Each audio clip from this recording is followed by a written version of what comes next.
Hello everyone, welcome back to our channel Chandra's home world. ಇವತ್ತಿನ ವಿಡಿಯೋದಲ್ಲಿ ಮನೆಯಲ್ಲಿರುವಂಥ ಸೊಳ್ಳೆಗಳನ್ನ ಯಾವ ರೀತಿ ಕಂಟ್ರೋಲ್ ಮಾಡ್ಬೋದು ಅನ್ನೋದನ್ನು ಶೇರ್ ಮಾಡ್ತಾ ಇದ್ದೀನಿ. ಅಟ್ ಪ್ರೆಸೆಂಟ್ ಡೆಂಗ್ಯೂ ಕೇಸಸ್ ಕೂಡ ಜಾಸ್ತಿ ಆಗಿದೆ. ಡೇ ಟೈಮಲ್ಲಿ ಕೂಡ ಮನೆ ಒಳಗಡೆ ಸೊಳ್ಳೆಗಳನ್ನೋದು ಕಾಣಿಸ್ಕೊಳ್ತಾ ಇದೆ ಅಲ್ವಾ. ಸೊ ಈ ಒಂದು ಸೊಳ್ಳೆಗಳನ್ನ ಯಾವ ರೀತಿ ಕಂಟ್ರೋಲ್ ಮಾಡಬೇಕು, ಮನೆನ ಯಾವ ರೀತಿ ಕೇರ್ ಮಾಡ್ಕೊಳ್ಬೇಕು ಅನ್ನೋದನ್ನು ಈ ವಿಡಿಯೋದಲ್ಲಿ ಶೇರ್ ಮಾಡ್ತಾ ಹೋಗ್ತಾ ಇದ್ದೀನಿ. ಸೊ ಈ ಒಂದು ವಿಡಿಯೋದಲ್ಲಿ ನಾವು ಯಾವ ರೀತಿ ಮನೆನ ಸ್ವಚ್ಛವಾಗಿ ಇಟ್ಕೊಳ್ಬೇಕು ಅನ್ನೋದ್ರ ಜೊತೆಗೆ 4 ಓಮ್ ರೆಮಿಡೀಸ್ನ ಕೂಡ ಶೇರ್ ಮಾಡ್ತಾ ಇದ್ದೀನಿ. ನಿಮ್ಗೆ ಯಾವುದು ಸೂಟ್ ಆಗುತ್ತೋ ಆ ಒಂದು ಓಮ್ ರೆಮಿಡಿನ ನೀವು ಉಪಯೋಗಿಸ್ಕೊಂಡು ಸೊಳ್ಳೆಗಳ ಕಾಟದಿಂದ ತಪ್ಪಿಸ್ಕೊಳ್ಬೋದು. ಸೊ ಹಾಗಾದರೆ ಆ ಒಂದು ಓಮ್ ರೆಮಿಡೀಸ್ ಯಾವುದು, ಈ ಒಂದು ಟಿಪ್ಸ್ ಎಲ್ಲನೂ ಯಾವುದು ಅಂತೆಲ್ಲನೂ ನೋಡೋಕ್ಕಿಂತ ಮುಂಚೆ ನೀವೇನಾದರೂ ನಮ್ಮ ಚಾನಲ್ನ ಫಸ್ಟ್ ಟೈಮ್ ವಿಸಿಟ್ ಮಾಡ್ತಾ ಇದ್ದರೆ ಈಗಲೇ ಸಬ್ಸ್ಕ್ರೈಬ್ ಮಾಡಿಕೊಂಡು ಪಕ್ಕದಲ್ಲಿರುವಂಥ ಬೆಲ್ ಐಕನ್ನ ಕ್ಲಿಕ್ ಮಾಡಿ. ಬೆಲ್ ಐಕನ್ ಕ್ಲಿಕ್ ಮಾಡಿ ಆಲ್ ಅನ್ನೋ ಆಪ್ಷನ್ ಕ್ಲಿಕ್ ಮಾಡೋದ್ರಿಂದ ನಾನು ನೆಕ್ಸ್ಟ್ ವಿಡಿಯೋ ಹಾಕಿದ ಕೂಡಲೇ ನಿಮಗೆ ನೋಟಿಫಿಕೇಶನ್ಸ್ ಅನ್ನೋದು ಬರುತ್ತೆ. ನೀವೇ ಫಸ್ಟಾಗಿ ನಮ್ಮ ವಿಡಿಯೋಸ್ನ ನೋಡ್ಬೋದು. ಆದಷ್ಟು ವಿಡಿಯೋನ ಲೈಕ್ ಮಾಡಿ, ನಿಮ್ಮ ಅನಿಸಿಕೆ ಅಭಿಪ್ರಾಯನ ಕಮೆಂಟಲ್ಲಿ ತಿಳಿಸಿ. ನೀವು ಮಾಡೋವಂಥ ಪ್ರತಿಯೊಂದು ಲೈಕ್ ಮತ್ತು ಕಮೆಂಟಿಂದ ನನಗೂ ಕೂಡ ತುಂಬ ಮೋಟಿವೇಟ್ ಆಗುತ್ತೆ. ಇನ್ನೂ ಇಂಟ್ರೆಸ್ಟಿಂಗ್ ಆಗಿರುವಂಥ ಕಂಟೆಂಟ್ನ ನಿಮ್ಮ ಜೊತೆ ಶೇರ್ ಮಾಡ್ಕೊಳ್ಳೋಕ್ಕೆ ಇಷ್ಟಪಡ್ತೀನಿ. ಸೊಳ್ಳೆ ಬಂದ ಮೇಲೆ ಕೇರ್ ತಗೊಳ್ಳೋದಕ್ಕಿಂತ ಸೊಳ್ಳೆ ಬರದೇ ಇರೋ ರೀತಿ ಯಾವ ರೀತಿ ಮನೇನ ಕೇರ್ ಮಾಡ್ಕೊಳ್ಬೋದು ಅಂತ ನೋಡೋಣ. ಫಸ್ಟ್ಗೆ ಅಡುಗೆ ಮನೆಯಲ್ಲಿ ಸಿಂಕ್ ಏರಿಯಾ ಇರ್ಬೋದು, ಕೌಂಟರ್ ಇರ್ಬೋದು. ಸೊ ಅಡುಗೆ ಮನೆಯ ಎಲ್ಲ ಭಾಗಗಳನ್ನ ಆದಷ್ಟು ಸ್ವಚ್ಛವಾಗಿ ಇಟ್ಕೊಳ್ಳೋದ್ರಿಂದ, ಡ್ರೈ ಆಗಿ ಇಟ್ಕೊಳ್ಳೋದ್ರಿಂದ ಕೂಡ ಸೊಳ್ಳೆಗಳನ್ನೋದು ಅವಾಯ್ಡ್ ಆಗುತ್ತೆ. ಅಬ್ಸರ್ವ್ ಮಾಡಿರ್ಬೋದು, ಎಲ್ಲಿ ವೆಟ್ನೆಸ್ ಜಾಸ್ತಿ ಇರುತ್ತೋ ಸೊಳ್ಳೆಗಳು ಕೂಡ ಅಲ್ಲಿಂದನೇ ಉತ್ಪತ್ತಿ ಆಗುವಂಥ ಚಾನ್ಸ್ ಜಾಸ್ತಿ ಇರುತ್ತೆ. ಸೊ ಅದಕ್ಕೋಸ್ಕರ ಆದಷ್ಟು ಗೋಡೆಗಳ ಮೇಲೆ ಏನಾದರೂ ಫುಡ್ ಪಾರ್ಟಿಕಲ್ಸ್ ಅಂಟ್ಕೊಂಡಿದ್ರು, ಜಿಡ್ಡು ಅಂಟ್ಕೊಂಡಿದ್ರು ಕೂಡ ಸೊಳ್ಳೆಗಳನ್ನೋದು ಜಾಸ್ತಿ ಅಟ್ರಾಕ್ಟ್ ಆಗೋ ಚಾನ್ಸ್ ಇರುತ್ತೆ. ಆದಷ್ಟು ಅದನ್ನು ಆಗಲೇ ಕ್ಲೀನ್ ಮಾಡ್ಕೊಳ್ಳೋದಾದರೆ ಬೆಟರು. ಇನ್ನು ರೀಸೆಂಟಾಗೆ ತುಂಬ ಕ್ಲೀನಿಂಗ್ ವೀಡಿಯೋಸ್ನ ಶೇರ್ ಮಾಡಿದ್ದೀನಿ. ನೀವೇನಾದರೂ ಹೊಸ್ದಾಗಿ ನಮ್ಮ ಚಾನಲ್ನ ವಿಸಿಟ್ ಮಾಡ್ತಾ ಇದ್ದರೆ ಒಂದ್ಸರಿ ಬ್ಯಾಕ್ ಹೋಗಿ ಆ ವಿಡಿಯೋಸ್ನೆಲ್ಲ ಕೂಡ ಚೆಕ್ ಮಾಡಿ, ತುಂಬಾ ಇಂಟ್ರೆಸ್ಟಿಂಗ್ ಆಗಿರುತ್ತೆ. ಇನ್ನು ನೀವು ಮನೆಯಲ್ಲಿ ನೀರೆಲ್ಲ ತುಂಬಿಸಿ ಇಟ್ಕೊಳ್ತೀರಾ ಅನ್ನೋದಾದ್ರೆ ಆಗಾಗ ಅದನ್ನ ಕ್ಲೀನ್ ಮಾಡ್ಕೊಳ್ತಾ ಇರಬೇಕು, ಇಲ್ಲ ಅಂದ್ರೆ ಸೊಳ್ಳೆಗಳು ಉತ್ಪತ್ತಿ ಆಗೋ ಚಾನ್ಸು ಜಾಸ್ತಿ ಇರುತ್ತೆ. ನೆಕ್ಸ್ಟ್ ಮೇಯ್ನ್ ಆಗಿ ಅಡುಗೆ ಮನೆಯಲ್ಲಿ ಸೊಳ್ಳೆಗಳು ಸ್ಟಾರ್ಟ್ ಆಗೋದೇ ಈ ಒಂದು ಸಿಂಕ್ ಏರಿಯಾದಿಂದ. ಸಿಂಕ್ ಒಳಗಡೆ ಇರ್ಬೋದು ಅಥವಾ ಅಂಡರ್ ಸಿಂಕ್ ಇರ್ಬೋದು. ಸಿಂಕ್ ಕೆಳಗಡೆ ಈ ಒಂದು ಡ್ರೈನೇಜ್ ಪೈಪ್ ಎಲ್ಲ ಏನಿರುತ್ತೆ ಇದನ್ನ ಸರಿಯಾಗಿ ಕವರ್ ಮಾಡಿಲ್ಲ ಅಂದ್ರೂ ಕೂಡ, ಇಲ್ಲೇನಾದ್ರೂ ಸ್ವಲ್ಪ ತೇವಾಂಶ ಇದ್ರೂ ಕೂಡ ಇಮ್ಮಿಡಿಯೇಟ್ ಆಗಿ ಸೊಳ್ಳೆಗಳು, ಸಣ್ಣ ಸಣ್ಣ ಕಾಕ್ರೋಚಸ್ ಎಲ್ಲ ಬರೋ ಚಾನ್ಸ್ ಇರುತ್ತೆ. ಇದನ್ನ ಅವಾಯ್ಡ್ ಮಾಡಬೇಕು ಅನ್ನೋದಾದ್ರೆ ನೀವು ವಾರಕ್ಕೆ 1 ರಿಂದ 2 ಸತಿ ಆದ್ರೂ ಸಿಂಕ್ ಕೆಳಗಡೆ ಸಿಂಕ್ ಎಲ್ಲಾನು ಕೂಡ ಡೀಪ್ ಕ್ಲೀನ್ ಮಾಡ್ಕೊಳ್ಬೇಕಾಗುತ್ತೆ. ಸಿಂಕ್ ಕೆಳಗಡೆ ಆದಷ್ಟು ತೇವ ಇಲ್ದಿರ ಡ್ರೈ ಆಗಿರೋ ರೀತಿಯಲ್ಲಿ ನಾವು ನೋಡ್ಕೊಳ್ಬೇಕಾಗತ್ತೆ.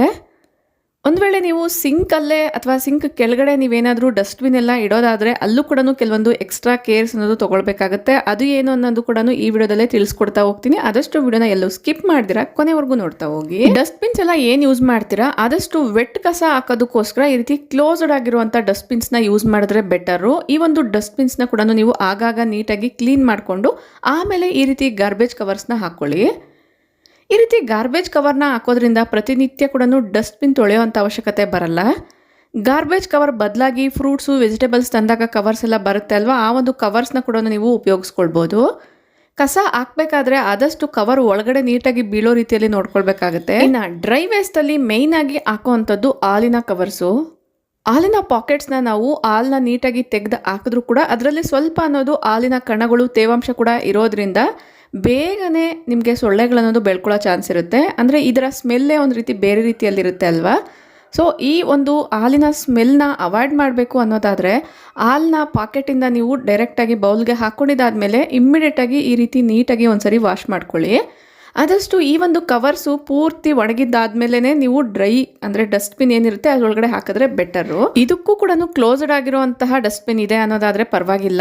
ಇಲ್ಲ ಅನ್ನೋದಾದರೆ ಕಂಪಲ್ಸರಿಯಾಗಿ ಹಾಲಿನ ಕವರ್ಸ್ನ ನೀಟಾಗಿ ತೊಳೆದು ಒಣಗಿದ ಆದಮೇಲೆ ಈ ರೀತಿ ಡ್ರೈ ವೇಸ್ಟಲ್ಲಿ ಹಾಕಿ. ನೀವಿಲ್ಲಿ ಅಬ್ಸರ್ವ್ ಮಾಡ್ಬೋದು, ನಾನು ಆಲ್ಮೋಸ್ಟ್ ಎಲ್ಲ ಕವರ್ಸ್ನ ಕೂಡ ಇದೇ ರೀತಿಯೇ ನಾನು ನೀಟಾಗಿ ತೊಳೆದು ಒಣಗಿದ ಆದಮೇಲೆ ಈ ರೀತಿ ಡ್ರೈ ಡಸ್ಟ್ಬಿನ್ಗೆ ಹಾಕ್ಕೊಳ್ತೀನಿ. ಅಡುಗೆ ಮನೆಯಲ್ಲಿ ಈ ರೀತಿ ನಾವು ಏನಾದರೂ ತರಕಾರಿ ಕಟ್ ಮಾಡಬೇಕಾದ್ರೆ, ಫ್ರೂಟ್ಸ್ ಕಟ್ ಮಾಡಬೇಕಾದ್ರೆ ಅಲ್ಪ ಸ್ವಲ್ಪ ಉಳ್ಕೊಂಡಿರುತ್ತೆ ಅಲ್ವಾ, ಇದನ್ನು ಕೂಡ ನಾವು ಸೈಡ್ಗೆ ಇಡಬೇಕಾದ್ರೆ ಏನಾದರೂ ನಾವು ಓಪನ್ ಆಗಿ ಇಟ್ವಿ ಅನ್ನೋದಾದರೆ ಇಮ್ಮಿಡಿಯೇಟಾಗಿ ಸಣ್ಣ ಸಣ್ಣ ಸೊಳ್ಳೆಗಳು ಅನ್ನೋದು ಜಾಸ್ತಿ ಆಗುತ್ತೆ. ಅದರಿಂದ ದೊಡ್ಡ ಆಗಿರುವಂಥ ಸೊಳ್ಳೆಗಳು ಕೂಡ ಜಾಸ್ತಿ ಆಗುತ್ತೆ. ಆಗ ಮಾಡ್ದಿರಾ ಇಮ್ಮಿಡಿಯೇಟಾಗಿ ನೀವು ಒಂದು ಬೌಲಲ್ಲಿ ಹಾಕಿಬಿಟ್ಟು ನೀಟಾಗಿ ಕ್ಲೋಸ್ ಆಗೋ ರೀತಿಯಲ್ಲಿ ಒಂದು ಪ್ಲೇಟ್ನ ಮುಚ್ಚುವಂಥದ್ದು ಇರ್ಬೋದು. ಈ ರೀತಿ ಕೆಲಸಗಳನ್ನ ಮಾಡ್ಕೊಂಡಾಗ ಸ್ವಲ್ಪ ಕಡಿಮೆ ಆಗ್ಬೋದು. ಮಾವಿನಕಾಯಿ ಸೀಸನ್ ಕೂಡ ಆಗಿರೋದ್ರಿಂದ ಈ ಒಂದು ಮಾವಿನಕಾಯಿನ ಎಲ್ಲ ಕೂಡ ಕಟ್ ಮಾಡಿದ ಆದಮೇಲೆ ಆ ಒಂದು ಸಿಪ್ಪೆ ಎಲ್ಲ ಕೂಡ ಸೈಡಲ್ಲೇ ಇಟ್ಟಿದ್ದೀವಿ ಅನ್ನೋದಾದ್ರೂ ಕೂಡ ಬೇಗನೆ ಸೊಳ್ಳೆಗಳನ್ನೋದು ಅಟ್ರಾಕ್ಟ್ ಆಗ್ತಾ ಇರುತ್ತೆ. ಆದಷ್ಟು ಫ್ರೂಟ್ಸ್ನೆಲ್ಲ ಕೂಡ ಕಟ್ ಮಾಡಬೇಕಾದ್ರೆ ಇಮ್ಮಿಡಿಯೇಟಾಗಿ ಆ ಒಂದು ಪೀಲೆಲ್ಲ ಏನಿರುತ್ತೆ ಆ ಸಿಪ್ಪೆನೆಲ್ಲ ಕೂಡ ಡಸ್ಟ್ಬಿನ್ಗೆ ಹಾಕಿದ್ರೆ ಬೆಟರು. ನೆಕ್ಸ್ಟು ಫ್ರೂಟ್ಸ್ ಏನಾದರೂ ಇತ್ತು ಅನ್ನೋದಾದರೆ ಈ ರೀತಿ ಲೀಚಿ, ಗ್ರೇಪ್ಸ್ ಇದಕ್ಕೆಲ್ಲ ಕೂಡ ಬೇಗ ಸೊಳ್ಳೆಗಳು ಬರುತ್ತೆ ಅಲ್ವಾ. ಇದನ್ನು ಆದಷ್ಟು ಬೇಗ ಮುಗಿಸಿದ್ರೆ ಬೆಟರು. ತುಂಬ ಹಣ್ಣಾಗಿದೆ ಅನ್ನೋದಾದರೆ ಬೇಗನೆ ಸೊಳ್ಳೆಗಳು ಅನ್ನೋದು ಬರುತ್ತೆ. ಇಲ್ಲಾಂದರೆ ನೀವು ನೀಟಾಗಿ ಕ್ಲೋಸ್ಡ್ ಆಗಿರುವಂಥ ಕ್ಯಾಬಿನೆಟ್ಸಲ್ಲಿ ಇಟ್ಕೊಂಡ್ರೆ ಇನ್ನೂ ಬೆಟರು. ಅದಕ್ಕೆ ಆದಂಥ ಸೊಳ್ಳೆ ಪರದೆ ಕೂಡ ಬರುತ್ತೆ ಅಲ್ವಾ, ಅದರಲ್ಲಿ ನೀವು ಹಾಕಿ ಇಟ್ಕೊಳ್ಬೋದು. Next coming to living area. ಆದಷ್ಟು ಈ ಸೋಫಾ ಕವರ್ಸು, ದಿವಾನ್ ಕವರ್ಸ್ ಎಲ್ಲ ಏನಿರುತ್ತೆ ವಾರಕ್ಕೆ ಒಂದು 2 ರಿಂದ 3 ಸತಿ ಆದರೂ ಕೂಡ ಚೇಂಜ್ ಮಾಡ್ತಾ ಇರಿ. ಮಕ್ಕಳಿರುವಂಥ ಮನೆಯಲ್ಲಿ ಕೊಳೆ ಆದಾಗೆಲ್ಲ ಕೂಡ ಚೇಂಜ್ ಮಾಡಿದ್ರೆ ಬೆಟರು. ಇಲ್ಲಾಂದರೆ ಅವ್ರೇನಾದ್ರು ತಿನ್ನಬೇಕಾದ್ರೆ ಅದ್ರ ಮೇಲೆ ಚೆಲ್ಲಿದ್ರು ಕೂಡ ಬೇಗ ಸೊಳ್ಳೆಗಳನ್ನೋದು ಬರ್ತಾ ಇರುತ್ತೆ. ಮಕ್ಕಳು ಅಲ್ಲೇ ಕೂತಿರೋ ಕಾರಣ ಅವ್ರಿಗೂ ಕೂಡ ಕಚ್ಚೋ ಚಾನ್ಸ್ ಜಾಸ್ತಿನೇ ಇರುತ್ತೆ. ಇನ್ನೂ ಈಗ ಡೆಂಗ್ಯೂ ಕೇಸಸ್ ಜಾಸ್ತಿ ಆಗಿರೋದ್ರಿಂದ ಒಬ್ಬರಿಂದ ಮತ್ತೊಬ್ಬರಿಗೆ ಹರಡ್ತಾ ಇರುತ್ತೆ. ಅದನ್ನು ಕಂಟ್ರೋಲ್ ಮಾಡಬೇಕು ಅನ್ನೋದಾದರೆ ಆದಷ್ಟು ಸೊಳ್ಳೆಗಳನ್ನ ಅವಾಯ್ಡ್ ಮಾಡ್ಕೊಳ್ಬೇಕಾಗತ್ತೆ. ಈ ಥರ ನೀವು ಲಿವಿಂಗ್ ಏರಿಯಾದಲ್ಲಿರುವಂಥ ಸೋಫಾ, ದಿವಾನ ಅಥವಾ ನಾರ್ಮಲಾಗಿ ನಾವು ಊಟ ಮಾಡೋಕ್ಕೆ ಇಟ್ಕೊಂಡಿರುವಂಥ ಡೈನಿಂಗ್ ಟೇಬಲ್ ಅದೆಲ್ಲದನ್ನ ಕೂಡ ಆಗಲೇ ಕ್ಲಿಯರ್ ಮಾಡಿಕೊಂಡ್ರೆ better. Next coming to indoor plants. ಮನೆಯಲ್ಲಿ ತುಂಬ ಡೆಕೋರೇಟಿವ್ ಆಗಿ ಕಾಣಿಸ್ಲಿ, ನ್ಯಾಚುರಲ್ ಆಗಿರಲಿ ಅನ್ನೋದ್ರಿಂದ ಇಂಡೋರ್ ಪ್ಲಾಂಟ್ಸ್ನ ಬೆಳೆಸ್ಕೊಳ್ತಾ ಇರ್ತೀವಿ. ಬಟ್ ಈ ಒಂದು ಇಂಡೋರ್ ಪ್ಲಾಂಟ್ಸ್ನ ನೀರಲ್ಲಿ ಬೆಳೆಸ್ಕೊಳ್ತಾ ಇದ್ದರೆ ಆದಷ್ಟು ನೀವು ನೀರನ್ನ ಆಗಾಗ ಚೇಂಜ್ ಮಾಡ್ಕೊಳ್ಬೇಕಾಗತ್ತೆ. ಎಸ್ಪೆಷಲಿ ಆಲ್ಕೋಹಾಲ್ ಬಾಟಲ್ಸ್ ಅಲ್ಲದೆ ನಾರ್ಮಲಾಗಿ ತುಂಬ ಓಪನ್ ಇರೋವಂಥ ಏರಿಯಾ, ಓಪನ್ ಜಾಸ್ತಿ ಇರುವಂತಹ ಬಾಟಲ್ಸ್ ಎಲ್ಲ ಏನಿರುತ್ತೆ, ಕಪ್ಸು, ಮಗ್ಸು, ಈ ಒಂದು ಬಾಟಲ್ಸಲ್ಲಿರುವಂಥ ನೀರನ್ನ ನೀವು 2 ರಿಂದ 3 ದಿನಕ್ಕೊಂದ್ಸರಿ ಚೇಂಜ್ ಮಾಡಲೇಬೇಕಾಗುತ್ತೆ. ಒಂದು ಸತಿ ಏನಾದರೂ ಸೊಳ್ಳೆಗಳಲ್ಲಿ ಸ್ಟಾರ್ಟ್ ಆಯಿತು ಅನ್ನೋದಾದರೆ ಬೇಗನೆ ಹರಡೋ ಚಾನ್ಸ್ ಇರುತ್ತೆ. ಆದಷ್ಟು ನೀವು ಆಗಾಗ ನೀರನ್ನ ಚೇಂಜ್ ಮಾಡಿಕೊಂಡು ಪಾಚಿ ಕಟ್ಟದೇ ಇರೋ ರೀತಿಯಲ್ಲಿ ನೋಡ್ಕೊಳ್ಬೇಕಾಗತ್ತೆ. ಇಂಡೋರ್ ಪ್ಲಾಂಟ್ಸ್ ನೋಡೋಕ್ಕೆ ಎಷ್ಟು ಬ್ಯೂಟಿಫುಲ್ ಆಗಿರುತ್ತೋ ಈ ಒಂದು ನೀರಿಂದ ಕೂಡ ಅಷ್ಟೇ ಡ್ಯಾಮೇಜ್ ಇದೆ. ಸೊ ಆಗಾಗ ನೀರನ್ನ ಕೂಡ ಚೇಂಜ್ ಮಾಡ್ಕೊಳ್ತಾ ಇರಿ. ಯಾಕಂದರೆ ಈಗ ಸೊಳ್ಳೆಗಳು ಡೇ ಟೈಮಲ್ಲಿ ಕೂಡ ಮನೆ ಒಳಗಡೆ ಎಂಟ್ರಿ ಆಗಿರೋದ್ರಿಂದ ಆದಷ್ಟು ನಾವು ನೀರು ನಿಲ್ಲದೇ ಇರೋ ರೀತಿಯಲ್ಲಿ ನೋಡ್ಕೊಂಡ್ರೇ ಬೆಟರು. ಇಲ್ಲ ಅಂದರೆ ಆಗಾಗ ನೀವು ಈ ಒಂದು ನೀರನ್ನ ಚೇಂಜ್ ಮಾಡ್ಕೊಳ್ಳೋದ್ರಿಂದ ಕೂಡ ಅದೆಲ್ಲ ಕೂಡ ಅವಾಯ್ಡ್ ಆಗುತ್ತೆ. ನೆಕ್ಸ್ಟು ಈ ರೀತಿ ನ್ಯೂಸ್ ಪೇಪರ್ಸ್ ಎಲ್ಲ ಕೂಡ ಈ ರೀತಿ ಬಂಡಲ್ಸ್ ಆಗಿ ಕೂಡ ಒಂದು ಕಡೆ ಇಡೋದ್ರಿಂದ ಕೂಡ ಸೊಳ್ಳೆಗಳೆಲ್ಲ ಜಾಸ್ತಿ ಆಗುತ್ತೆ ಅದರ ಸ್ಮೆಲ್ಗೆ. ಈ ಕಾರ್ಬೋರ್ಡ್ ಬಾಕ್ಸಸ್ ಕೂಡ ಅಷ್ಟೇ ವೆಟ್ನೆಸ್ನ ಬೇಗ ಅಬ್ಸರ್ವ್ ಮಾಡ್ಕೊಳ್ತಾ ಇರುತ್ತೆ. ಈ ಒಂದು ಕಾರ್ಬೋರ್ಡ್ ಸ್ಮೆಲ್ಲಿಂದ ಕೂಡ ಬೇಗನೆ ಸೊಳ್ಳೆಗಳು, ಕಾಕ್ರೋಚಸ್ ಒಂದು ಅಟ್ರಾಕ್ಟ್ ಆಗ್ತಾ ಇರುತ್ತೆ. ನೆಕ್ಸ್ಟು ಸ್ಟೋರ್ ರೂಮ್ಸ್ ಇರ್ಬೋದು ಅಥವಾ UPS ಏರಿಯಾ ಹತ್ರ ಎಲ್ಲ ಕೂಡ ಡಿಸ್ಟಿಲ್ ವಾಟರ್ ಎಲ್ಲ ಕೂಡ ಹಾಕ್ಕೊಳ್ತಾ ಇರ್ತೀವಲ್ವ, ಇಲ್ಲೂ ಕೂಡ ಸೊಳ್ಳೆಗಳೆಲ್ಲ ಬೆಳ್ಕೊಳ್ಳೋ ಚಾನ್ಸ್ ಜಾಸ್ತಿನೇ ಇರುತ್ತೆ. ಒಂದ್ಸರಿ ಚೆಕ್ ಮಾಡಿಕೊಂಡು ಕ್ಲೀನ್ ಮಾಡ್ಕೊಳ್ಳಿ. ಇನ್ನು ಇದಕ್ಕೆ ಸಂಬಂಧಪಟ್ಟಿರುವಂಥ ಮೋಟಿವೇಶ್ನಲ್ ವಿಡಿಯೋನ ನಾನು ಯಾವ ರೀತಿ UPS ಹತ್ರ ಇರ್ಬೋದು ಸ್ಟೋರ್ ರೂಮ್ಸ್ನ ಕ್ಲೀನ್ ಮಾಡ್ಕೊಳ್ತೀನಿ ಅನ್ನೋದು ಕೂಡ ನಾನು ಲಾಸ್ಟ್ ವಿಡಿಯೋದಲ್ಲೇ ಶೇರ್ ಮಾಡಿದ್ದೀನಿ. ಒಂದು 2 ವಿಡಿಯೋ ಬ್ಯಾಕ್ ಹೋದರೆ ನಿಮಗೆ ಆ ಒಂದು ಡೀಟೇಲ್ ಆಗಿರುವಂಥ ವಿಡಿಯೋ ಸಿಗುತ್ತೆ. ಇಂಟ್ರೆಸ್ಟ್ ಇರೋರು ಒಂದ್ಸರಿ ಚೆಕ್ ಮಾಡಿ. ಇದೆಲ್ಲ ಕೂಡ ಒಂದರಿಂದ ಒಂದಕ್ಕೆ ಲಿಂಕ್ ಇರುತ್ತೆ. ಇದೊಂದು ರೀತಿ ಚೈನ್ ಥರನೇ ಅಂತ ಹೇಳ್ಬೋದು. ಸೊ ಈಗಾಗಲೇ ನಾನು ಕ್ಲೀನಿಂಗ್ ವಿಡಿಯೋಸ್ನ ಶೇರ್ ಮಾಡಿದ್ದೀನಲ್ಲ, ಅದರಲ್ಲಿ ಯಾವ ರೀತಿ ಕ್ಲೀನಿಂಗ್ ಲಿಕ್ವಿಡ್ಸ್ನ ಉಪಯೋಗಿಸ್ಕೊಳ್ಬೇಕು, ಯಾವ ರೀತಿ ಮನೇನ ಸದಾ ನೀಟನ್ನು ಕ್ಲೀನಾಗಿ ಇಟ್ಕೊಳ್ಳೋದಕ್ಕೋಸ್ಕರ ಕೆಲವೊಂದು ಟಿಪ್ಸ್ನ ಫಾಲೋ ಮಾಡ್ಬೋದು ಅನ್ನೋದು ಕೂಡ ನೀವು 1 by 1 ನೋಡಿದ್ದೀರಾ. ಈಗ ನಾವು ಕ್ಲೀನ್ ಮಾಡ್ಕೊಂಡಿರೋದ್ರಿಂದ ಏನೆಲ್ಲ ಬೆನಿಫಿಟ್ಸ್ ಇದೆ. ಈಗ ಡೇ ಟೈಮಲ್ಲಿ ಕೂಡ ಸೊಳ್ಳೆಗಳು ಜಾಸ್ತಿ ಬರ್ತಾ ಇದೆ ಅಲ್ವಾ, ಜಸ್ಟ್ ನಾವು ಹೋಮ್ ರೆಮಿಡೀಸ್ನ ಫಾಲೋ ಮಾಡಿದ್ರೆ ಸಾಕಾಗಲ್ಲ. ಅದ್ರ ಜೊತೆಗೆ ಮನೆ ಕೂಡ ನೀಟ್ ಆ್ಯಂಡ್ ಕ್ಲೀನಾಗಿ ಮೇಂಟೈನ್ ಮಾಡ್ಕೊಳ್ಬೇಕು ಅಲ್ವಾ. ಸೊ ಹಾಗಾದರೆ ಮೇಂಟೈನ್ ಮಾಡಬೇಕು ಅನ್ನೋದಾದರೆ ಯಾವ ರೀತಿ ಟಿಪ್ಸ್ನ ಫಾಲೋ ಮಾಡ್ಬೋದು ಅನ್ನೋದು ಲಾಸ್ಟ್ ವಿಡಿಯೋದಲ್ಲಿ ಶೇರ್ ಮಾಡಿದ್ದೀನಿ. ಸೊ ಈ ಒಂದು ವಿಡಿಯೋದಲ್ಲಿ ಮನೆ ಕ್ಲೀನಾಗಿ ಇಟ್ಕೊಂಡು ಅದ್ರ ಜೊತೆಗೆ ಹೋಮ್ ರೆಮಿಡೀಸ್ನ ಫಾಲೋ ಮಾಡೋದಾದರೆ ಸೊಳ್ಳೆಗಳು 100% ಅನ್ನೋದು ಕಂಟ್ರೋಲ್ ಆಗುತ್ತೆ. ಅದನ್ನೇ 1 by 1 ಶೇರ್ ಮಾಡ್ತಾ ಹೋಗ್ತಾ ಇದ್ದೀನಿ. ನಿಮ್ಗೆ ಏನಾದರೂ ಡೈರೆಕ್ಟಾಗಿ ಹೋಮ್ ರೆಮಿಡೀಸೇ ಬೇಕು ಅನ್ನೋದಾದರೆ ಸೊ ಈ ಒಂದು ವಿಡಿಯೋದಲ್ಲಿ ಲಾಸ್ಟಲ್ಲಿ ತಿಳಿಸ್ಕೊಟ್ಟಿದ್ದೀನಿ. ಇಂಟ್ರೆಸ್ಟ್ ಇರೋರು ಚೆಕ್ ಮಾಡಿ. ಅದರ್ವೈಸ್ 1 by 1 ನೋಡ್ತಾ ಇದ್ದರೆ ನೀಟಾಗಿ ನಿಮಗೆ ಅರ್ಥ ಆಗುತ್ತೆ. ನೆಕ್ಸ್ಟು ಮಾರ್ನಿಂಗ್ ಟೈಮ್ ಆದಷ್ಟು ನೀವು ಕ್ಲೋಸ್ಡ್ ಆಗಿ ಇಟ್ಕೊಳ್ತೀರಾ. ವಿಂಡೋಸ್ನ, ಡೋರ್ಸ್ ಎಲ್ಲ ಏನಿರುತ್ತೆ ಓಪನ್ ಮಾಡಿ ಇಡೋದಾದರೆ ಗಾಳಿ ಬೆಳಕು ಅನ್ನೋದು ಸರಾಗವಾಗಿ ಮನೆ ಒಳಗಡೆ ಬರುತ್ತೆ. ಈ ರೀತಿ ಗಾಳಿ ಬೆಳಕು ಚೆನ್ನಾಗಿ ಮನೆ ಒಳಗಡೆ ಬರೋದಾದರೆ ಆಲ್ಮೋಸ್ಟ್ ಸೊಳ್ಳೆಗಳೆಲ್ಲ ಕೂಡ ಅವಾಯ್ಡ್ ಆಗುತ್ತೆ. ಎಲ್ಲಿ ನಿಮಗೆ ಗಾಳಿ ಬೆಳಕು ಜಾಸ್ತಿ ಬರಲ್ವೋ ಅಂಥ ಕಡೆ ಜಾಸ್ತಿ ಸೊಳ್ಳೆಗಳು, ಕಾಕ್ರೋಚಸ್ ಅನ್ನೋದು ಜಾಸ್ತಿನೇ ಬೆಳ್ಕೊಳ್ಳೋ ಚಾನ್ಸ್ ಇರುತ್ತೆ. ಒನ್ಸ್ ಮನೆಯೆಲ್ಲ ಕ್ಲೀನ್ ಮಾಡ್ಕೊಂಡಿದ್ದಾದಮೇಲೆ ಈ ಒಂದು ಕಿಟಕಿಗಳನ್ನ ನೀವು ಕ್ಲೋಸ್ ಮಾಡ್ಕೊಳ್ಬೋದು. ಬೆಳಗ್ಗೆನೇ ನೀವು ಈ ರೀತಿ ಕಿಟಕಿಗಳು, ಡೋರ್ಸ್ ಎಲ್ಲ ಓಪನ್ ಮಾಡಿ ಇಡೋದ್ರಿಂದ ಗಾಳಿ ಬೆಳಕು ಮನೆ ಒಳಗಡೆ ಚೆನ್ನಾಗಿ ಬಂದು ಅಲ್ಲಿರುವಂಥ ನೆಗೆಟಿವ್ ಎನರ್ಜಿ ಎಲ್ಲ ಕೂಡ ರಿಮೂವ್ ಮಾಡುತ್ತೆ. ನೆಗೆಟಿವ್ ಎನರ್ಜಿ ಮೀನ್ಸ್ ಏನಾದರೂ ಮಾಯ್ಶ್ಚರ್ ಇದ್ದರೆ, ಸ್ಮೆಲ್ ಏನಾದರೂ ಇದ್ದರೆ ಅದೆಲ್ಲ ಕೂಡ ಅವಾಯ್ಡ್ ಆಗುತ್ತೆ. ಒಳ್ಳೆ ಸ್ಮೆಲ್ ಇರೋ ಕಡೆ ಸೊಳ್ಳೆಗಳು ಬರೋದು ಕಡಿಮೆ. ಒಂದು ವೇಳೆ ಬ್ಯಾಡ್ ಸ್ಮೆಲ್ ಎಲ್ಲ ಬರ್ತಾ ಇದೆ ಅನ್ನೋದಾದರೆ ಸೊಳ್ಳೆಗಳು ಜಾಸ್ತಿ ಬರುತ್ತೆ. ನೆಕ್ಸ್ಟು ಬೆಡ್ಗೆ ಸಂಬಂಧಪಟ್ಟಿರುವಂಥ ಬೆಡ್ಶೀಟ್ಸ್ನ ಕೂಡ ಆಗಾಗ ಚೇಂಜ್ ಮಾಡೋ ಅಂಥದ್ದು ಇರ್ಬೋದು. ಇದನ್ನೆಲ್ಲ ಕೂಡ ಆಗಿಂದಾಗಲೇ ಮಾಡಿಕೊಂಡ್ರೆ ಬೆಟರು. ವೆಟ್ಟಾಗಿರುವಂಥ ಕ್ಲಾತ್ಸ್ನ ಮನೇಲಿ ಇಟ್ಕೊಳ್ಳೋದ್ರಿಂದ ಕೂಡ ಬೇಗ ಸೊಳ್ಳೆಗಳನ್ನೋದು ಬರ್ತಾ ಇರುತ್ತೆ. ಸ್ನಾನ ಮಾಡಿದ್ದಾದಮೇಲೆ ಬಾತ್ರೂಮ್ಸಲ್ಲೇ ಕೆಲವೊಂದು ಬಟ್ಟೆಗಳನ್ನೆಲ್ಲ ಬಿಡ್ತಾ ಇರ್ತೀವಲ್ವ, ಇದಕ್ಕೆ ಆಗಿರುವಂಥ ಕೆಲವೊಂದು ಬಾಸ್ಕೆಟ್ಸ್ ಅನ್ನೋದು ಇರುತ್ತೆ, ಅದರಲ್ಲಿ ಹಾಕುವಂಥದ್ದನ್ನು ನೀವು ಮಾಡ್ಕೊಳ್ಬೋದು. ಅದರ್ವೈಸ್ ನೀವು ಕರೆಕ್ಟಾಗಿ ಬಟ್ಟೆಗಳನ್ನ ಒಂದು ರೊಟೀನಲ್ಲಿ ವಾಶ್ ಮಾಡೋದಾದರೆ ಆ ರೀತಿ ಮಾಡೋದ್ರಿಂದ ಕೂಡ ಈ ಒಂದು ಬಟ್ಟೆಗಳನ್ನೋದು ಕಡಿಮೆ ಇರುತ್ತೆ, ಬ್ಯಾಡ್ ಸ್ಮೆಲ್ ಕೂಡ ಬರ್ದಿರ ಇರುತ್ತೆ. ನೆಕ್ಸ್ಟ್ ಈಗ ನಾನು ಬೆಡ್ಶೀಟ್ಸ್ನ ಕೂಡ ಚೇಂಜ್ ಮಾಡ್ಕೊಳ್ತಾ ಇದ್ದೀನಿ. ವಾರಕ್ಕೆ ಆಲ್ಮೋಸ್ಟ್ 1ರಿಂದ 2 ಬಾರಿ ಚೇಂಜ್ ಮಾಡ್ಕೊಳ್ತೀನಿ. ತುಂಬ ಜಾಸ್ತಿ ಕೊಳೆ ಆಗಿಲ್ಲ ಅನ್ನೋದಾದರೆ ವಾರಕ್ಕೊಂದ್ಸರಿ ಚೇಂಜ್ ಮಾಡಿದ್ರೆ ಪರವಾಗಿಲ್ಲ. ಏನಾದರೂ ಸ್ವಲ್ಪ ತೇವಾಂಶ ಎಲ್ಲ ಇದೆ ಅನ್ನೋದಾದರೆ ಆಗಿಂದಾಗಲೇ ಚೇಂಜ್ ಮಾಡಿಕೊಂಡ್ರೆ ಬೆಟರು ಅಂತ ನನ್ನ ಒಪಿನಿಯನ್ನು. ಈಗ ಬೆಡ್ಶೀಟ್ನೆಲ್ಲ ಕೂಡ ನಾನು ಚೇಂಜ್ ಮಾಡಿಕೊಂಡು ಬ್ಲಾಂಕೆಟ್ನ ಕೂಡ ಹಾಕ್ಕೊಳ್ತಾ ಇದ್ದೀನಿ. ಲಾಸ್ಟ್ ವಿಡಿಯೋದಲ್ಲಿ ಶೇರ್ ಮಾಡಿದ್ದೀನಿ ಬ್ಲಾಂಕೆಟ್ನ ಯಾವ ರೀತಿ ವಾಶ್ ಮಾಡೋದು ಅಂತ. ಇಂಟ್ರೆಸ್ಟ್ ಇರೋರು ಚೆಕ್ ಮಾಡಿ. ಈ ಒಂದು ಐಡಿಯಾಸ್ ಎಲ್ಲ ಇಷ್ಟ ಆದರೆ ಲೈಕ್ ಮಾಡಿ ತಿಳಿಸಿ. ಬೆಡ್ಶೀಟ್ ಮಾತ್ರ ಚೇಂಜ್ ಮಾಡಿದ್ರೆ ಸಾಕಾಗಲ್ಲ. ಬೆಡ್ ಎಲ್ಲ ಏನಿರುತ್ತೆ, ಒಂದು ವೇಳೆ ನೀವೇನಾದರೂ ಬೆಡ್ ಬಾಕ್ಸು ಸ್ಟೋರೇಜ್ ಎಲ್ಲ ಕೂಡ ಮಾಡಿಸ್ಕೊಂಡಿದ್ರೆ ಅದನ್ನು ಆಗಿಂದಾಗಲೇ ಕ್ಲೀನ್ ಮಾಡ್ಕೊಳ್ಬೇಕಾಗತ್ತೆ. ಬೆಡ್ಡು ಕೂಡ ಬ್ಯಾಡ್ ಸ್ಮೆಲ್ ಬರ್ದಿರೋ ಇರಬೇಕಂದ್ರೆ ಯಾವ ರೀತಿ ಕ್ಲೀನ್ ಮಾಡ್ಕೊಳ್ಬೋದು ಅನ್ನೋದು ಕೂಡ ತುಂಬ ವೀಡಿಯೋಸ್ನ ಶೇರ್ ಮಾಡಿದ್ದೀನಿ. ಇಲ್ಲೆಲ್ಲ ನೋಡ್ತಾ ಇದ್ದೀರಲ್ಲ, ಈ ಒಂದು ವೀಡಿಯೋಸ್ನ ನೀವು ಚೆಕ್ ಮಾಡಿದ್ರೆ ಡೀಟೈಲಿಂಗ್ ಅನ್ನೋದು ನಿಮಗೆ ಸಿಗುತ್ತೆ. ಬೆಡ್ರೂಮ್ನ ಯಾವ ರೀತಿ ಕ್ಲೀನ್ ಮಾಡೋದು ಅಂತ ಪಿನ್ ಟು ಪಿನ್ ಶೇರ್ ಮಾಡಿದ್ದೀನಿ. ಇಲ್ಲಿ ನೋಡ್ತಾ ಇದ್ದೀರಲ್ಲ, ಸೊಳ್ಳೆ ಸಣ್ಣದಾಗಿದ್ರೂ ಕೂಡ ನೋಡೋಕ್ಕೆ ಎಷ್ಟು ದಪ್ಪ ಕಾಣಿಸ್ತಾ ಇದೆ ಅಲ್ವಾ. ತುಂಬ ದೊಡ್ಡದಾಗಿರೋಂಥ ಸೊಳ್ಳೆಗಳು ಡೇ ಟೈಮಲ್ಲೇ ಮನೆ ಒಳಗಡೆ ಎಂಟ್ರಿ ಆಗ್ತಾ ಇದೆ. ಆಲ್ಮೋಸ್ಟ್ ಸಾಯಂಕಾಲದ ಟೈಮಲ್ಲಿ ನೀವು ಒಂದು ಸರಿ ಕಿಟಕಿಗಳನ್ನೆಲ್ಲ ಚೆಕ್ ಮಾಡಿಕೊಂಡು ನಾರ್ಮಲಾಗಿ ಬ್ಯಾಟ್ ಎಲ್ಲ ಇರುತ್ತೆ ಅಲ್ವಾ, ಅದರಿಂದ ನೀವು ಸಾಯಿಸ್ಬಿಡ್ಬೋದು. ಅದರ್ವೈಸ್ ನಿಮಗೆ ಸಾಯಿಸೋಕ್ಕೆ ಇಷ್ಟ ಇಲ್ಲ ಅನ್ನೋದಾದರೆ ಆದಷ್ಟು ಕಿಟಕಿಗಳನ್ನ ಓಪನ್ ಮಾಡಿ ಅದು ಹೋದ್ಮೇಲೆ ಕ್ಲೋಸ್ ಮಾಡ್ಕೊಳ್ಬೇಕಾಗತ್ತೆ. ಬಟ್ ನಾನಿಲ್ಲಿ ಸೊಳ್ಳೆ ಬ್ಯಾಟ್ ಏನು ಬರುತ್ತೆ, ಈ ಒಂದು ಬ್ಯಾಟಿಂದ ಸಾಯಂಕಾಲದೊತ್ತಲು ಈ ರೀತಿ ಒಂದ್ಸರಿ ಕಿಟಕಿಗಳ ಹತ್ರ ಎಲ್ಲ ಚೆಕ್ ಮಾಡ್ತಾ ಇದ್ದೀನಿ. ಆಲ್ಮೋಸ್ಟ್ ಸೊಳ್ಳೆಗಳು ಇಲ್ಲೇ ಜಾಸ್ತಿ ಇರುತ್ತೆ. ಬಟ್ ನಾನು ತೋರಿಸಿರುವಂಥ ಓಮ್ ರೆಮಿಡೀಸ್ನ ಫಾಲೋ ಮಾಡಿದಾದ್ಮೇಲೆ ಕೂಡ ನಾನು ಚೆಕ್ ಮಾಡಿದೆ, ಎಲ್ಲೂ ಕೂಡ ಒಂದು ಸೊಳ್ಳೆ ಕಾಣಿಸ್ತಿರ್ಲಿಲ್ಲ. ನೀವು ಕೂಡ ನಿಮ್ಮ ಮನೆಯಲ್ಲಿ ಸೊಳ್ಳೆಗಳ ಕಾಟದಿಂದ ತಪ್ಪಿಸ್ಕೊಳ್ಬೇಕು ಅನ್ನೋದಾದರೆ ಈ ಒಂದು ವಿಡಿಯೋದಲ್ಲಿ ಶೇರ್ ಮಾಡಿರುವಂಥ ಓಮ್ ರೆಮಿಡೀಸ್ನ ಟ್ರೈ ಮಾಡಿ. ಸಾಯಂಕಾಲದೊತ್ತಲು ಈ ರೀತಿ ನೀವು ಕರ್ಟನ್ಸ್ ಹತ್ರ, ಇಂಡೋರ್ ಪ್ಲಾಂಟ್ಸ್ ಹತ್ರ ಮತ್ತು ಡೆಕೋರ್ ಪೀಸಸ್ ಎಲ್ಲ ಏನಿಟ್ಟಿರ್ತೀರ ಅಲ್ಲಿ ಎಲ್ಲ ಕೂಡ ಒಂದ್ಸರಿ ಈ ರೀತಿ ಬ್ಯಾಟ್ನ ನೀವು ಕೈಯಾಡಿಸಿದ್ರೆ ಸೊಳ್ಳೆಗಳೇನಾದರೂ ಇದ್ದರೂ ಕೂಡ ನಿಮಗೆ ಅಲ್ಲೇ ಕ್ಲಿಯರ್ ಆಗಿಬಿಡುತ್ತೆ. ಇದು ನಾನು ಓಮ್ ರೆಮಿಡಿನ ಫಾಲೋ ಮಾಡೋದಕ್ಕಿಂತ ಮುಂಚಿನ ದಿವಸ ಶೂಟ್ ಮಾಡಿರೋವಂಥ video. But home remedy follow ಮಾಡಿದ ಆದಮೇಲೆ ಕೂಡ ಶೇರ್ ಮಾಡ್ತೀನಿ ನೋಡಿ, ಎಲ್ಲೂ ಕೂಡ ಒಂದು ಸೊಳ್ಳೆ ಅನ್ನೋದು ಕಾಣಿಸಲ್ಲ. ಈ ಒಂದು ಬ್ಯಾಟ್ ವಿಚಾರಕ್ಕೆ ಬರೋದಾದರೆ ಆಲ್ಮೋಸ್ಟ್ 3 ಇಯರ್ಸಿಂದ ಇದನ್ನು ಯೂಸ್ ಮಾಡ್ತಾ ಇದ್ದೀನಿ. ಇದು ಆನ್ಲೈನಲ್ಲಿ ಬೈ ಮಾಡಿರೋ ಅಂಥದ್ದೇ. ಇಂಟ್ರೆಸ್ಟ್ ಇರೋರು ಕಮೆಂಟ್ ಮಾಡಿ, ಇದ್ರ ಲಿಂಕ್ ಬೇಕಂದರೆ ನಾನು ಪ್ರೊವೈಡ್ ಮಾಡ್ತೀನಿ. ಮತ್ತು ನೀವು ಬ್ಯಾಟ್ಸ್ನ ತೊಗೊಂಡಾಗ ಡೈರೆಕ್ಟಾಗಿ ಬ್ಯಾಟಲ್ಲೇ ಒಂದು ಪ್ಲಗ್ ಅನ್ನೋದು ಬಂದಿರುತ್ತೆ, ಅದನ್ನು ಡೈರೆಕ್ಟಾಗಿ ಚಾರ್ಜಿಂಗ್ ಮಾಡ್ಕೊಳ್ತಾ ಇರ್ತೀರ. ಬಟ್ ಇದಕ್ಕೆ ವೈರ್ ಕೂಡ ಬಂದಿದೆ ಮತ್ತು ಇದರಲ್ಲೇ ಟಾರ್ಚ್ ಲೈಟ್ ಕೂಡ ಇದೆ. ಇದ್ರ ಬದಲಾಗಿ ನೀವು ಆಲ್ಔಟ್ಸ್ನ ಕೂಡ ಉಪಯೋಗಿಸ್ಕೊಳ್ಬೋದು. ಬಟ್ ಆಲ್ಔಟ್ಸಿಂದ ಬರೋವಂಥ ಸ್ಮೆಲ್ನ ನಾವು ಇನ್ಹೇಲ್ ಮಾಡೋದ್ರಿಂದ ನಮಗೆ ಹೆಲ್ತ್ ಇಶ್ಯೂಸ್ ಕೂಡ ಆಗೋ ಚಾನ್ಸ್ ಇರುತ್ತೆ. ಅದರ್ವೈಸ್ ನೀವು ನ್ಯಾಚುರಲ್ ಆಗಿರುವಂಥ ಸ್ಮೋಕ್ ಬರುವಂಥದ್ದನ್ನು ಕೂಡ ನೀವು ಉಪಯೋಗಿಸ್ಕೊಳ್ಬೋದು. ಅದು ಯಾವುದು ಅನ್ನೋದು ಕೂಡ ಇದೇ ವಿಡಿಯೋದಲ್ಲಿ ತಿಳಿಸ್ಕೊಡ್ತೀನಿ. ವಿಡಿಯೋನ ಎಲ್ಲೂ ಸ್ಕಿಪ್ ಮಾಡಿದ್ದೀರಾ, ಕೊನೆವರೆಗೂ ನೋಡ್ತಾ ಹೋಗಿ. ನೆಕ್ಸ್ಟು ಆದಷ್ಟು ನೀವು ಮಸ್ಕಿಟೋ ನೆಟ್ ಅಂದರೆ ಕಿಟಕಿಗಳಿಗೆ ಈ ರೀತಿ ನಿಮಗೆ ಸೊಳ್ಳೆ ಪರ್ದೆ ಏನಾದರೂ ಸಿಕ್ಕಿದ್ರೆ ಅದನ್ನು ಕೂಡ ಹಾಕಿಸ್ಕೊಳ್ಬೋದು. ಈಗ ಇನ್ಬಿಲ್ಟ್ ಕೂಡ ಬಂದುಬಿಟ್ಟಿದೆ, ಅಥವಾ ನಾನು ತೋರಿಸ್ದೆ ಅಲ್ಲ ಆ ಥರದ್ದು ಕೂಡ ಬಂದಿದೆ. ನೆಕ್ಸ್ಟ್ ಇದು ಬಂದು ಸೊಳ್ಳೆ ಪರ್ದ. ಮಕ್ಕಳು ಮಲಗುವಂಥ ಜಾಗದಲ್ಲಿ ಈ ರೀತಿ ಸೊಳ್ಳೆ ಪರ್ದನ ಉಪಯೋಗಿಸ್ಕೊಂಡ್ರೆ ಬೆಟರು. ಇನ್ನು ಇದಕ್ಕೆ 2 ಕಡೆ ಜಿಪ್ ಬಂದಿರುತ್ತೆ.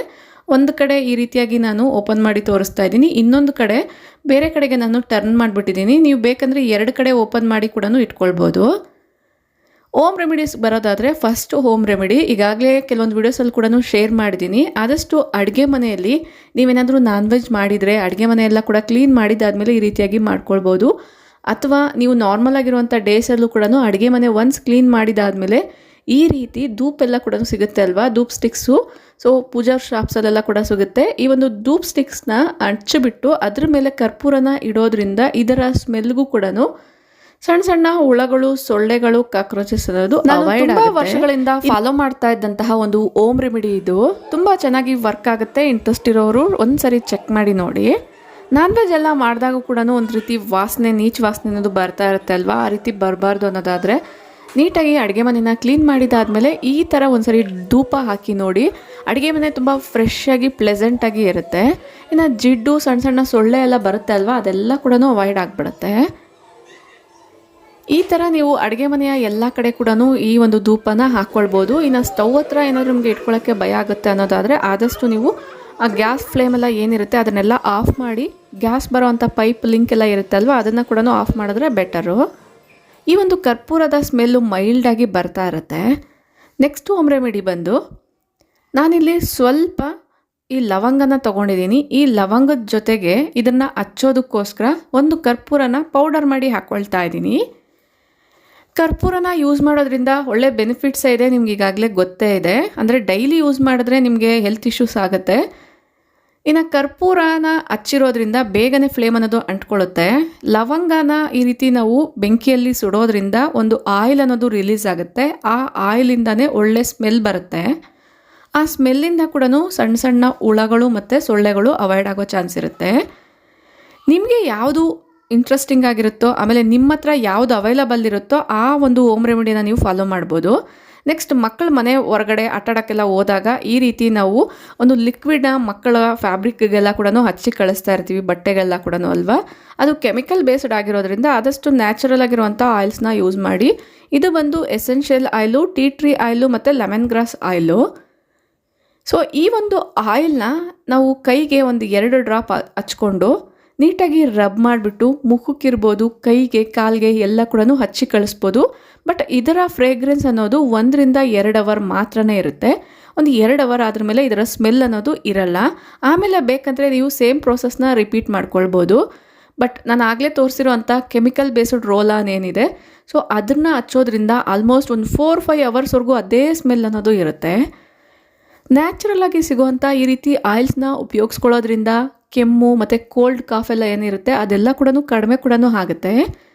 ಈ ರೀತಿ ನೀವು ಮುಖಕ್ಕೂ ಕೂಡ ಹಚ್ಬೋದು. ಕೋಲ್ಡ್ ಆಗಿರೋವಂಥವ್ರಿಗೆ ಈ ಒಂದು ಆಯಿಲಿಂದ ನಾವು ಹಬೆ ತಗೊಳ್ಳೋದ್ರಿಂದ ಕೂಡ ಮೂಗು ಕಟ್ಕೊಂಡಿರೋದೆಲ್ಲ ಕೂಡ ಕ್ಲಿಯರ್ ಆಗಿರುತ್ತೆ. ಇನ್ನು ಇದರ ಸೈಂಟಿಫಿಕ್ ರೀಸನ್ಸ್ ಈಗಾಗಲೇ ನಿಮಗೆ ಗೊತ್ತೇ ಇರುತ್ತೆ. ಗೊತ್ತಿಲ್ಲ ಅನ್ನೋದಾದರೆ ಒಂದ್ಸರಿ ಚೆಕ್ ಮಾಡಿ ನೋಡಿ, ಇದು ಸೈಂಟಿಫಿಕಲಿ ಕೂಡ ಪ್ರೂವ್ ಆಗಿದೆ. ನೆಕ್ಸ್ಟ್ ಹೋಮ್ ರೆಮಿಡಿ ಬಂದುಬಿಟ್ಟು ಇದು ಧೂಪ್ ಸ್ಟಿಕ್ಸೇ. ಇದನ್ನು ಮನೆಯಲ್ಲೇ ತಯಾರಿ ಮಾಡ್ಕೊಂಡಿದ್ದೀನಿ. ಯಾವ ರೀತಿ ಅಂತ ನೋಡೋಣ. ಇದಕ್ಕೋಸ್ಕರ ವೇಸ್ಟ್ ಅಂತ ಬಿಸಾಡೋ ಅಂತಹ ಬೆಳ್ಳುಳ್ಳಿ ಸಿಪ್ಪೆ, ಈ ಒಂದು ಬೆಳ್ಳುಳ್ಳಿ ಸಿಪ್ಪೆನ ನಾನು ಮಿಕ್ಸಿ ಜಾರಲ್ಲಿ ಹಾಕ್ಕೊಂಡು ನುಣ್ಣಗೆ ಪೌಡರ್ ಮಾಡ್ಕೊಂಡಿದ್ದೀನಿ. ನೀರು ಹಾಕಬಾರ್ದು, ಡೈರೆಕ್ಟಾಗಿ ಪೌಡರ್ ಮಾಡ್ಕೊಳ್ಬೇಕು. ಈ ಒಂದು ಪೌಡರ್ನ ಒಂದು ಪಾತ್ರೆಯಲ್ಲಿ ತೆಗೆದಿಟ್ಕೊಳ್ತಾ ಇದ್ದೀನಿ. ಇದರಲ್ಲೇ ನಾನು ಇದು ಬೇವಿನ ಸೊಪ್ಪಿನ ಎಲೆಗಳಿಂದ ಮಾಡಿರುವಂಥ ಪೌಡರ್. ಒಂದು ವೇಳೆ ಈ ಪೌಡರ್ ಇಲ್ಲ ಅನ್ನೋದಾದರೆ ಬೇವಿನ ಸೊಪ್ಪನ್ನ ಒಣಗಿಸ್ಬಿಟ್ಟು ಅಥವಾ ಫ್ರೈ ಮಾಡಿಬಿಟ್ಟು ಪೌಡರ್ ಮಾಡಿ ಹಾಕ್ಕೊಳ್ಳಿ. ನನ್ನ ಹತ್ರ ಪೌಡರ್ ರೆಡಿ ಇರೋದ್ರಿಂದ ನಾನು ಅದನ್ನೇ ಉಪಯೋಗಿಸ್ಕೊಳ್ತಾ ಇದ್ದೀನಿ. ನೆಕ್ಸ್ಟ್, ಇದರಲ್ಲೇ ಲವಂಗ ಮತ್ತು ಪಲಾವ್ ಎಲೆ, ಪಲಾವ್ಗೆಲ್ಲನೂ ಮಾಡಬೇಕಾದ್ರೆ ಹಾಕ್ತೀವಲ್ವ, ಈ ಒಂದು ಬೇ ಲೀಫ್ನ ಹಾಕ್ಕೊಂಡಿದ್ದೀನಿ. ಇದನ್ನು ಕೂಡ ಆದಷ್ಟು ನುಣ್ಣಗೆ ಪೌಡರ್ ಮಾಡ್ಕೊಳ್ಬೇಕಾಗತ್ತೆ. ಬಟ್ ಕಡಿಮೆ ಕ್ವಾಂಟಿಟಿ ಇರೋದ್ರಿಂದ ನಾನು ಸ್ವಲ್ಪ ಬೆಳ್ಳುಳ್ಳಿ ಸಿಪ್ಪೆ ಕೂಡ ಇದರಲ್ಲೇ ಸೇರಿಸ್ಬಿಟ್ಟು ಮಿಕ್ಸಿ ಮಾಡ್ಕೊಂಡಿದ್ದೀನಿ. ಇದೆಲ್ಲದನ್ನು ಕೂಡ ಚೆನ್ನಾಗಿ ಮಿಕ್ಸ್ ಮಾಡ್ಕೊಳ್ತಾ ಇದ್ದೀನಿ. ಮಿಕ್ಸ್ ಮಾಡಿದ ಆದಮೇಲೆ ಸ್ವಲ್ಪ ನೀರನ್ನ ಹಾಕ್ಕೊಂಡು ಉಂಡೆ ಕಟ್ಟೋ ರೀತಿಯಲ್ಲಿ ನೋಡ್ಕೊಳ್ಬೇಕಾಗತ್ತೆ. ಸ್ವಲ್ಪ ನೀರನ್ನ ಹಾಕ್ಕೊಂಡು ಚೆನ್ನಾಗಿ ಮಿಕ್ಸ್ ಮಾಡಿಕೊಂಡ್ರೆ ಉಂಡೆ ಕಟ್ಟೋ ರೀತಿಯಲ್ಲಿ ಬರುತ್ತೆ. ಈ ರೀತಿ ಉಂಡೆ ಕಟ್ಟೋ ರೀತಿಯಲ್ಲಿ ಬಂದಾದಮೇಲೆ ನಿಮ್ಗೆ ಯಾವ ಶೇಪಲ್ಲಿ ಬೇಕೋ ಆ ಶೇಪಲ್ಲಿ ಈ ಒಂದು ಧೂಪ್ ಸ್ಟಿಕ್ಸ್ನ ಅಥವಾ ಧೂಪ್ ಕೋನ್ಸ್ನ ರೆಡಿ ಮಾಡ್ಕೊಳ್ಬೋದು. ನನ್ನ ಹತ್ರ ಈಗಾಗಲೇ ಒಂದು ಧೂಪ್ ಕೋನ್ ಇದೆ, ಆ ಒಂದು ಶೇಪಲ್ಲೇ ಮಾಡ್ಕೊಂಡಿದ್ದೀನಿ. ಆ ರೀತಿದಿಲ್ಲ ಅಂದರೆ ಈ ರೀತಿ ನ್ಯೂಸ್ ಪೇಪರಲ್ಲೂ ಕೂಡ ಕೋನ್ ಮಾಡಿಕೊಂಡು, ಅಂದರೆ ಸೆಲ್ಲೋ ಟೇಪ್ನ ಫಿಕ್ಸ್ ಮಾಡಿಕೊಂಡು ಕೋನ್ ರೀತಿ ಮಾಡಿಕೊಂಡು ಇದರಿಂದ ಕೂಡ ಈ ರೀತಿ ಧೂಪ್ ಕೋನ್ಸ್ ಮಾಡ್ಕೊಳ್ಬೋದು. ಅಥವಾ ಈ ರೀತಿ ಸಣ್ಣದಾಗಿರೋಂಥ ಪೈಪ್ಸ್ ಏನಾದರೂ ಇದ್ದರೆ ಅದರಲ್ಲಿ ನೀವು ಫಿಲ್ ಮಾಡಿಬಿಟ್ಟು ಇನ್ನೊಂದು ಕಡೆಯಿಂದ ನೀವು ಈ ರೀತಿಯಾಗಿ ಪ್ರೆಸ್ ಮಾಡಿದ್ರೆ ಅದು ಕರೆಕ್ಟ್ ಶೇಪಲ್ಲಿ ಬರುತ್ತೆ. ಹತ್ತಿರದಿಂದ ಅಬ್ಸರ್ವ್ ಮಾಡಿ ನೀಟಾಗಿ ಗೊತ್ತಾಗುತ್ತೆ. ಇದೇ ಥರನೇ ನಾನು ಎಲ್ಲದನ್ನು ಕೂಡ ಮಾಡ್ಕೊಂಡಿದ್ದೀನಿ. ನಿಮ್ಗೆ ಯಾವ ಶೇಪಲ್ಲಿ ಬೇಕೋ ಆ ಶೇಪಲ್ಲೇ ಮಾಡ್ಕೊಳ್ಬೋದು ಅಥವಾ ಕೈಯಿಂದ ಕೂಡ ಮಾಡ್ಕೊಳ್ಬೋದು. ಬಟ್ ಇದು ಈಸಿ ವೇ.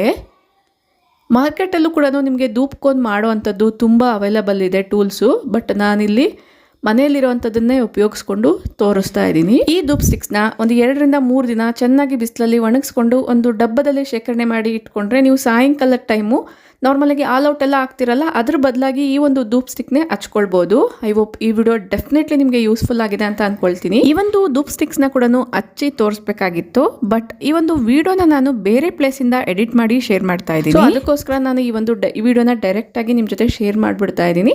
ಅದನ್ನು ಬೇಕಂದರೆ ನಾನು ನೆಕ್ಸ್ಟ್ ಯಾವುದಾದ್ರೂ ಒಂದು ಶಾರ್ಟಲ್ಲೇ ಹಾಕ್ತೀನಿ.